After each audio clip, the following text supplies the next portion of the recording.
You're gonna have a baby. They're gonna have a baby.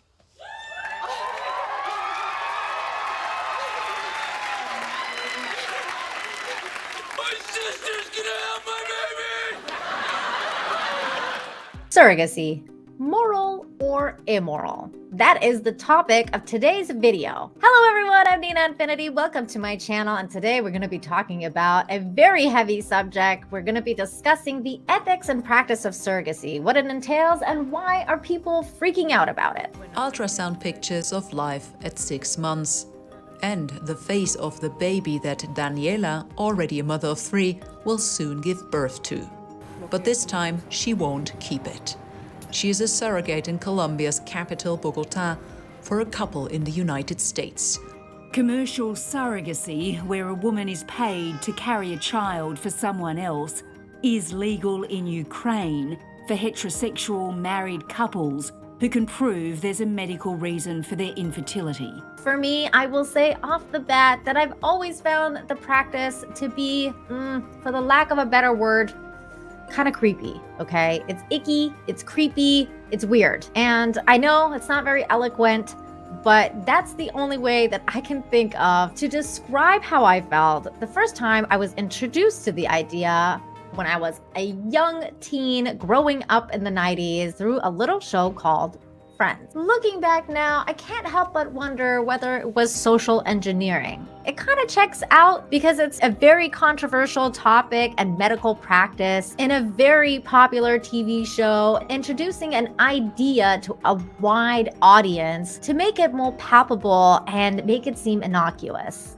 But was it? As I get older, I find myself asking these kind of questions about medical practices and scientific advancements more and more. This has definitely been a large debate in academic, scientific, and religious circles for a very long time. The ethics of scientific advancements, and what if the saying, the road to hell was paved with good intentions, is accurate when thinking about progress in the name of science and using practices such as IVF, sperm banks, surrogacy, and to a more extreme extent, cloning. I think what I find the most ickiest and creepiest about the whole thing is the lack of spirituality involved with so much of it, and the complete disconnect from what is meant to be a beautiful connection and union between two people to create a life. You may be asking yourself, but Nina, why are you making this video? And that's because last week my entire Twitter feed was blowing up because Shane Dawson and Ryland Adams announced that they're parents of twin boys who were born via surrogacy. So then I saw a few people, including a good friend of mine, Jeremy from The Quartering, calling them out, but also calling it human trafficking. And this made me pause because I found myself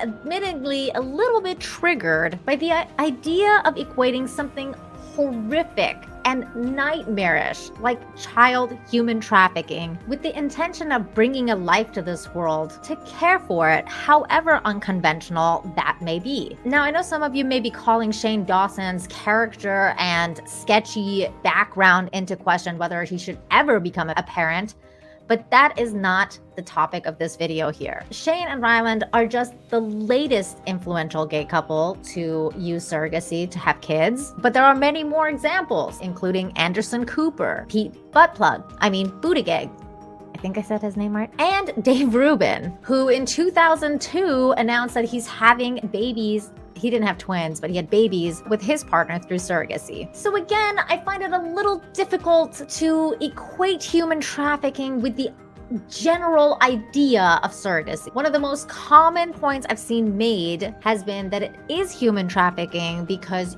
you're paying to buy a baby. But this is just one type of surrogacy, and it's defined as commercial surrogacy. But there's another type of surrogacy, and it's called altruistic surrogacy. The difference is that in an altruistic surrogacy, a woman, out of the kindness of her heart, usually a sister, a cousin, or a close female friend, decides to carry a baby for a couple using their eggs and their sperm to combine it through the process called IVF which stands for in vitro fertilization. In vitro is actually Latin for in the glass, and in layman's terms, it's called test tube baby. In an altruistic pregnancy, the birth mother will still be involved in the child's life after birth. They're just the birth mother. But of course, even though they're the birth mother, the genetic mother is the woman who provided the egg. But this isn't the case for Dave Rubin and Shane Dawson. They're using commercial surrogacy, which is actually banned in a lot of countries, including Canada, Mexico, Denmark, New Zealand, Britain, Brazil, and Australia. Now, these countries that I just named do allow altruistic surrogacy, but they don't allow commercial surrogacy. Now, other countries like Bulgaria, France, Germany, Italy, Portugal, Taiwan, Spain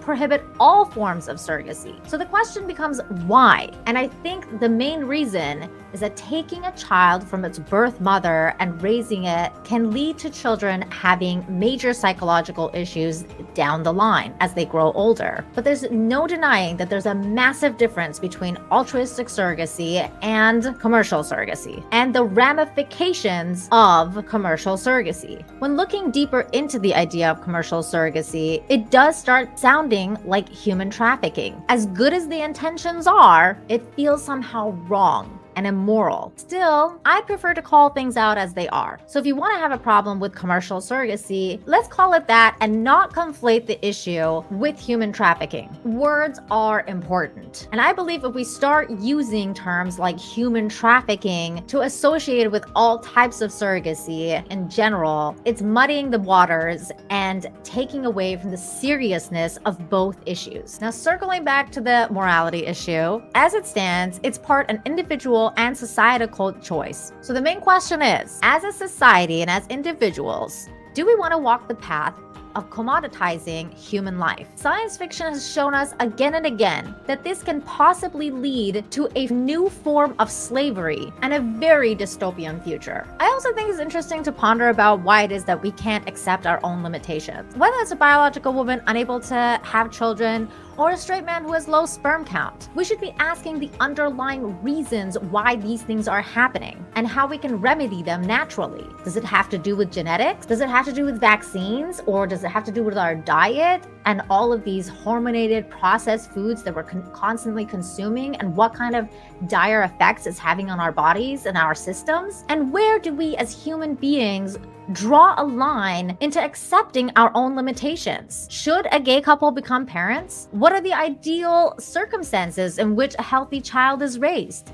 What if a gay couple has access to their sisters, mothers, or close female friends that will be in the child's life? Would you still consider it wrong? In the end of the day, if the baby is still raised with love? And finally, if we look at the human race as a whole, as one big family, can we open our minds to the option of adoption versus surrogacy? I've always been more of an advocate for adoption versus surrogacy, especially commercial surrogacy. My thoughts have always been in favor of adoption, though I understand that many claim it's a very costly process. I think one of the things that we should be doing is having a discussion about how to make it easier and more efficient for everyone involved. Perhaps if we as a society decided to focus on making adoption a priority when it comes to expanding families rather than surrogacy, it might benefit society more. There are so many kids out there that are in need of a loving home. We need to focus on fostering that process and making it more attainable.